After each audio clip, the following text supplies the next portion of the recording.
Joining us now is David Fahrenthold. He is the Washington Post reporter who first broke open the story about the corruption of the president's charitable foundation. David, thank you so much for being here. I really, really appreciate you making time. Great to be here. So let me ask you about that arc that I just described in terms of the timing and your reporting and ultimately the demise of the foundation. Does that hit the high points, or are there important parts of that we're missing out?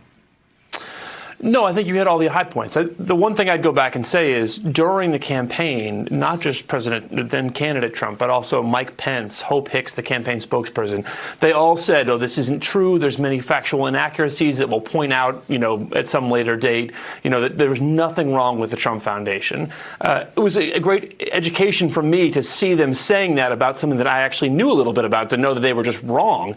And even more of a vindication now to see 2 years later, 3 years later, that a judge has felt the same way and imposed this really unprecedented kind of damages on a sitting president.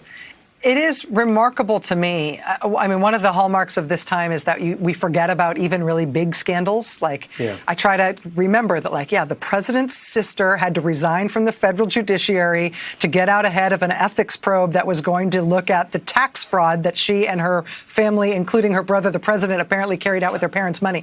You can't even, things like that just float away.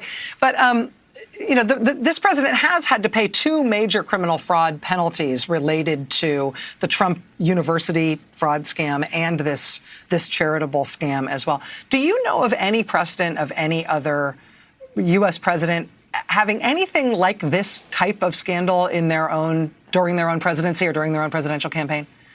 I don't know of anything like this. I mean, honestly, this might be sort of unusual for any American to have to pay out 2 large settlements and fraud cases in the space of 3 or 4 years. But certainly, as far as I know, it's unprecedented for a president. And David, one of the things that we're continuing to watch, and it's sort of hard to know when we ultimately might get more information about it, but as far as we can tell, there are also criminal investigations, including state investigations, that touch on the president's business. I wondered if in any of your reporting on the president's foundation, you ever discovered anything or sort of got any sort of indications that anything about the way the president conducted himself with this foundation might have a bearing on our understanding of the way that he ran his business, too. And that may be important in an ongoing way to the extent that there are open investigations into his ongoing business. Sure.